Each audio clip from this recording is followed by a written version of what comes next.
জানে কিভাবে পবনপুত্র ভগবান রামজির আশীর্বাদ নিয়ে পুরো লঙ্কা জ্বালিয়ে দেয়। আর রাবণ বধের সময় হনুমান রামজির সাথেই ছিলেন। কিন্তু এই গল্পটি অঞ্জনা আর কেশরী পুত্রের, যাকে ছোটবেলায় তার মাতা পিতা তাকে মারুতি বলে ডাকতেন। কিষ্কিন্ধা জঙ্গলে বড় হয়ে ওঠা মারুতি ছোটবেলা থেকেই নটখট ছিলেন। একবার কিষ্কিন্ধায় একটি অদৃশ্য রাক্ষস আসে। এই অদৃশ্য রাক্ষস কিষ্কিন্ধায় এসে বানরদের সব ঘর বাড়ি জ্বালাতে থাকে। আর সব বানররা ভয় পেয়ে মারুতির পিতা কেশরীর কাছে যায়। প্রভু রক্ষা করুন, প্রভু রক্ষা করুন। আরে আরে শান্ত হয়ে যাও, প্রথমে এটা তো বলো আমি তোমাদের রক্ষা কিসের থেকে করব? এটা তো জানি না প্রভু। এটা কি ধরনের মজা? তোমরা জানো না তোমাদের ক্ষতি কে করছে? প্রভু আমাদের ঘরে সব আগুন ধরে যাচ্ছে, আমরা তো বুঝতেই পারছি না আগুন কিভাবে ধরছে।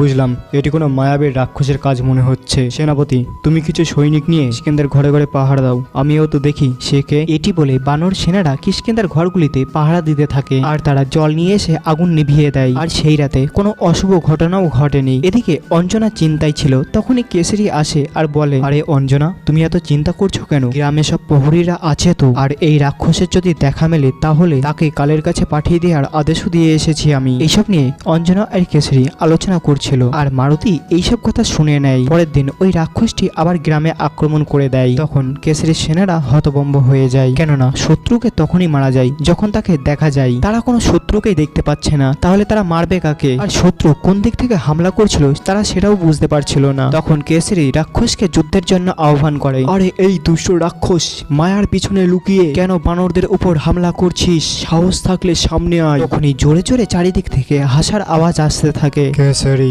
তুই কি মনে করেছিস তুই বললেই আমি তোর সামনে চলে আসবো? তখন রাক্ষসের কথা শুনে কেশরী জোরে জোরে গদা ঘোরাতে থাকে। আর রাক্ষস কেশরীর উপর হামলা করে দেয়। রাক্ষসের হামলাতে কেশরী মূর্ছিত হয়ে মাটিতে পড়ে যায়। তখন কেশরীর সেনারা কেশরীকে অঞ্জনার কাছে নিয়ে আসে। আর অঞ্জনা তার কাছে গিয়ে লাগা জায়গাগুলিতে ওষুধ লাগিয়ে দেয়। পিতার এইরকম অবস্থা দেখে মারুতি সেটা সহ্য করতে পারে না। তখন মারুতি এই রাক্ষস বধ করার জন্য উপায় বার করতে থাকে। মারুতি উড়ে যাচ্ছিল, তখন দেখে দূরে একটি সাধু তপস্যা করছে। আর মারুতি তখন তিনার কাছে যায় আর তিনাকে সব ঘটনা বলে। এই রাক্ষসকে সেই বধ করতে পারে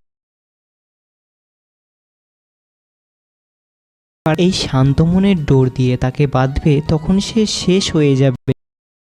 রক্ষা করার জন্য মারুতিও সেনাদের সাথে পাহারা দিতে থাকে। তখনই অদৃশ্য রাক্ষস হামলা করে দেয়, সব ঘর জ্বালাতে থাকে। যখন মারুতিও হামলা করে তখন রাক্ষস ক্রোধিত হয়ে পড়ে আর মারুতির উপর হামলা করে দেয়। মারুতি এই হামলা থেকে তো বেঁচে যায়, কিন্তু তখনই মারুতির ওই সাধু মহারাজের কথা স্মরণ হয় আর সেখানেই হাত জোড়ো করে ধ্যান করতে বসে পড়ে। আর তখনই মারুতির উপর রাক্ষস হামলা করে দেয়। তখনই মারুতির ভিতর থেকে দড়া বার হয়ে আসে আর ওই হামলাকে আটকে দেয়। আর ওই অদৃশ্য রাক্ষসকে ওই দড়াটি বেঁধে ফেলে আর মারুতির গদা দিয়ে রাক্ষসকে সেখানেই ভস্ম করে দেয়।